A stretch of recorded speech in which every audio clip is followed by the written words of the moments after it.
உச்சிஷ்ட மகாகணபதி என்பவர் விநாயக பெருமானின் 32 அவதாரங்களில் 8வது அவதாரமாக அவதரித்துள்ளார். இவரது நிறம் 2 நிறமாக கூறுகிறார்கள். ஒன்று நீல நிறம், மற்றொன்று கருஞ்சிவப்பு நிறம். இந்த 2 நிறத்தில்தான் இவரது திருமேனி இருக்கும். மற்றும் இவரது கைகள், அதாவது 4 கைகளாகவும் சித்தரிக்கப்படுகிறார், 6 கைகளாகவும் சித்தரிக்கப்படுகிறார்.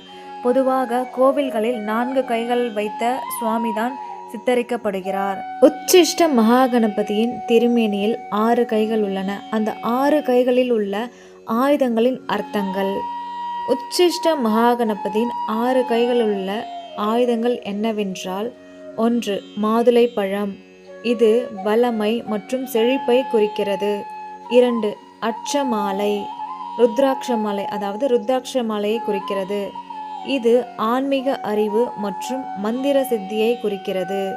3 நீலோத்பல மலர், இது தூய்மை மற்றும் அழகின் அடையாளமாகும். 4 யாழ், வீணை என்று கூறுவார்கள்.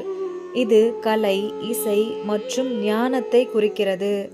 5 நெற்கதிர், இது உணவு மற்றும் தானியங்கள் நிறைந்த வாழ்வை குறிக்கிறது.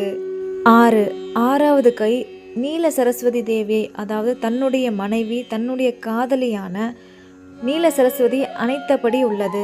இந்த நீல சரஸ்வதியை அணைத்தபடி உள்ள அந்த கைக்கு அர்த்தம் என்னவென்றால், இது சிவம் மற்றும் சக்தியின் இணைப்பை குறிக்கிறது. சிவன் இல்லாமல் சக்தி இல்லை, சக்தி இல்லாமல் சிவன் இல்லை.